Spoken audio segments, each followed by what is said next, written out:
In this 4-part series, we're going to cover the what, why, and how of a content marketing strategy.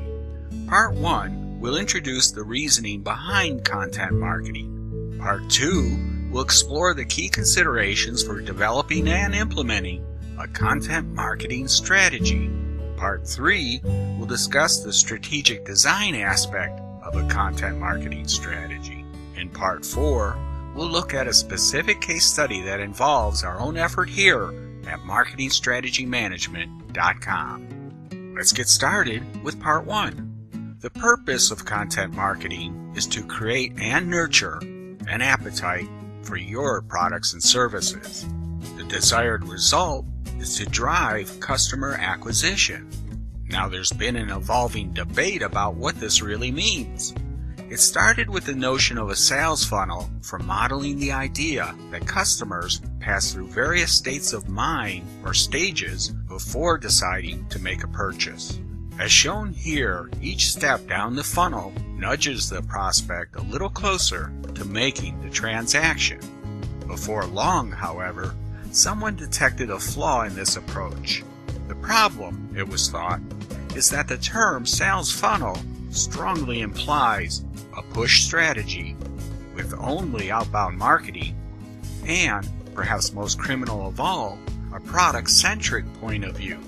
This was not good insofar as it defeated the whole purpose of what the model was intended to convey.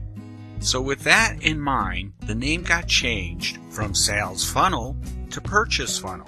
The thought here is that the term purchase funnel would instead suggest a pull strategy with inbound marketing and a customer-centric point of view. Although this was considered better, it too fell from favor. Unfortunately, it still wasn't quite right. The real desire, at least in marketing circles, was to have a representation that would reflect the best of both worlds. This then led to another name swap, from purchase funnel to buying cycle. Now, it could be a push or pull strategy, inbound or outbound marketing, and just customer-centric. As you can see, the product-centric point of view failed once again to make the cut. But even with this modification, there still remained a lingering concern. The funnel image, as shown here, seems to insinuate that every prospect goes through the same buying experience, starting on top at stage 1 and then moving down through each subsequent step. The rub with this idea is that it tends to miss the reality of what really occurs, which is, when people enter the funnel, they may do so at any stage of it. The next correction, then, was meant to remove this inconsistency by changing the funnel to look like this. So now, after all this struggle with trying to get it right, we finally have a behavioral model that accurately captures the reality of what goes on from a customer perspective. And though you may see variations of it, this is the one that's used today as the basis for content marketing. And by that I mean content marketing seeks to address each and every stage of the buying cycle as presented here.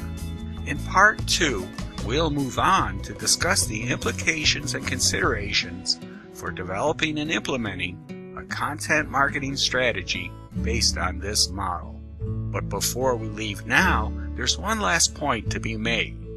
You may be wondering why we went through the effort of explaining this evolutionary process rather than simply cut to the chase with the buying cycle. There is a reason, and it is this. We wanted to illustrate 3 things. First, that marketing is a discipline in every sense of the word. Second, that content marketing is based on a carefully thought out behavioral model. And third, that both of these can benefit from continuous improvement. We'll see each of these 3 points illustrated again and again as we move through the next 3 parts of this series. You can find the link to Part 2 on the page below. See you there.